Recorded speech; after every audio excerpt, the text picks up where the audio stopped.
berjumpa lagi dengan kami dari BCS Bautasik Children Speaking. Kali ini BCS datang lagi dalam video yang akan menceritakan tentang keterlibatan yang sangat mendalam umat paroki Santo Yohanes Pemandi Haluen dalam seluruh proses pembangunan gereja kami hingga saat ini. Video ini selanjutnya akan diceritakan dalam bahasa Inggris oleh kami anak-anak dari kampung yang belajar di BCS secara gratis. Mau tahu seperti apa dan bagaimana keterlibatan umat?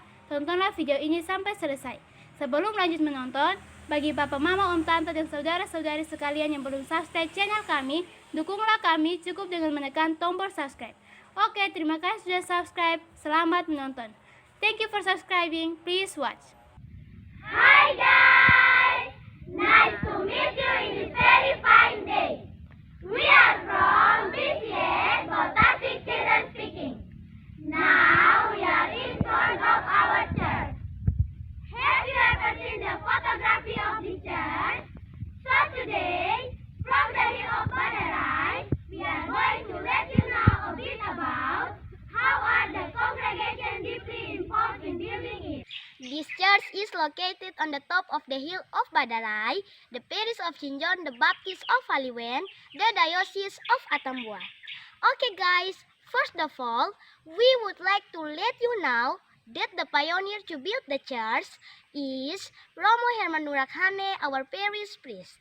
His film and principle and very wise in his action. And the next, one of the very important person, beside the board of building committee, the expert in building is Bapa Fred Bele. He's been a great help to us with his skills. Guys, construction of the church began in October 2013, so it has gone on for 9 years. And it means since most of us, the BCS members, have just born. The progress of the construction up to now is about 85%. And for more than 90% cost comes from our parents' own funds. The principal way to obtain city funds from parish congregation is by collecting 1,000 rupees per day per family. We call it gesek.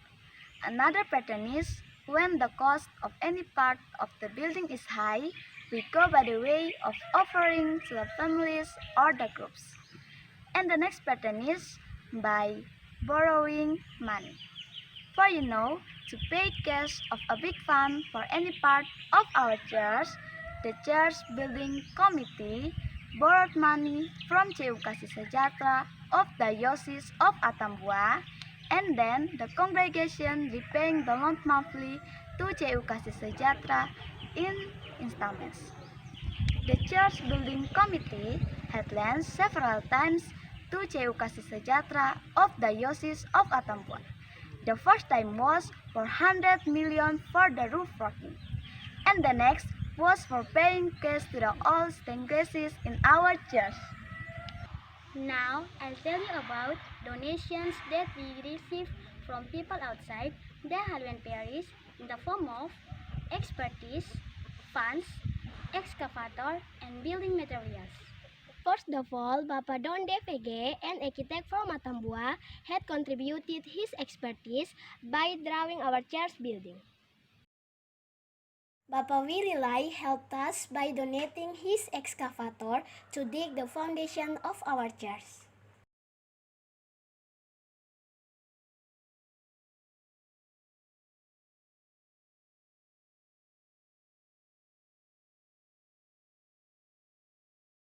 In September 2014, at the closing of National Scripture Month, there was a Solidarity Action Funds from the parishioners of all parishes of Dekanat Belu Utara.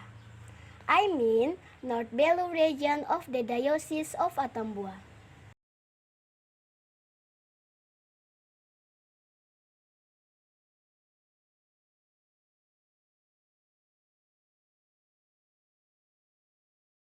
At that time, the church building committee got 87 million rupiahs. The church building committee also received donations from BRI, Bank NTT, Jolak of Atambua, and also from some Catholics of the parish of St. Mary Immaculate of Cathedral of Atambua, and from non-Catholics who who refused their names to be announced. The committee also received material donations in the form of sand and cement from several entrepreneurs from Atambua. The church building committee received a donation from a doctor and his friends to complete the elevation of twin dome towers that are visible today. Guys, now we would like to show you how the parishioners of the parish of Haliwen were physically actively involved in building this church from the very beginning. Now, we'll show you the church site cleaning activity. You can see women and men took part deeply in cleaning our church site. Then next, you can see this group of women were holding stones on their heads. They carried stones on their heads with a smile on their face. Great! They were lifting stones to put into the foundation pit. Some of the women were taking sands. Some were standing in lines, passing the sands. The next is an activity that requires a lot of people's energy to cast poles and beams.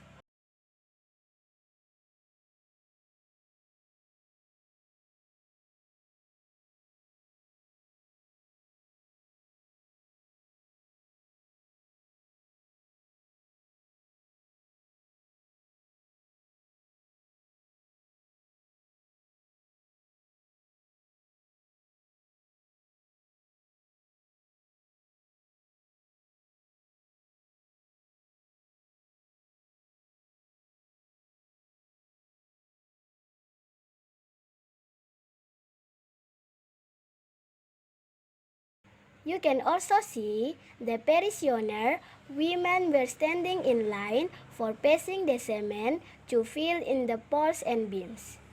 They stood very close together so they didn't get tired of passing buckets filled with cement. This was also possible because there were always a lot of people coming to work. You can also see here the men were filling the sands and cement into the mixing machine and some were filling the cement into buckets using shovels. Every day, the working group was always changing.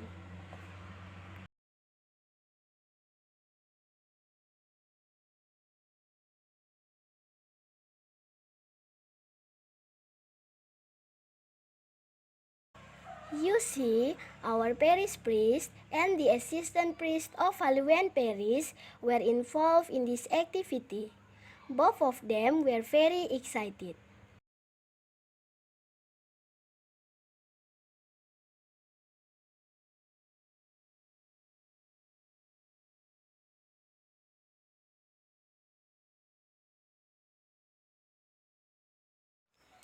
This is the Fulling Foundation activity. Here you see again all parishioners, men and women, came to contribute their energy. The women were seen again holding stones on their heads. They surrendered their heads to build the house of God. Here you can also see some children who contribute to the construction of this church.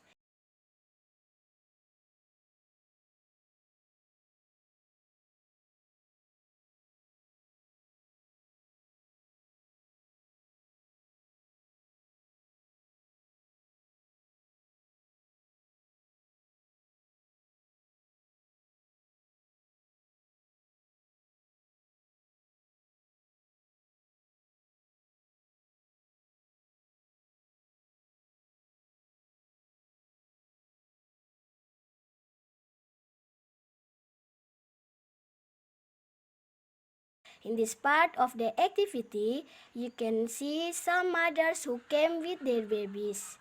Therefore, these mothers also bring along with their babies older siblings to be able to look after their babies while they were working. Great! Then next were the parts of paint work, foundation work, welding work, roof work, wall construction, plaster work, and stained glass installation. The foundations were made by masons from the Halouan parish. Welding work was done by one of Halouan parishioner. He is Bapa Apollonius Mauloy. He is quite good in welding iron work. The red brickwork in this church was only done by Bapa Abel Moises and his son Emmanuel Berimau. They both worked from the start to finish without the help of anyone else. Bapa Abel is very neat in laying the red bricks. The roof was done by roofing experts from Surabaya. They worked on it for about a month. While working on the roof, one of them had an accident because he fell from the roof. The plaster was done by the Japanese plaster experts. Stained glass installations were carried out by stained glass experts from Estoglass Company. All stained glasses in our church are produced by the Estoglass Company. There are two main parts doesn't finish yet, the ceiling and the floor. Now, the ceiling work is being done by ceiling experts from Java. The ceiling installation will be completed in October 2022. Okay guys, that's a bit about how the parishioners of the parish of Halouan, the church building committee, under the command of our parish priest Romo Herman Nurak Hanepeer, united, built our church. We finished the first episode of introducing the church of Halouan here. In the second episode, we will inform you about the inside part of our church.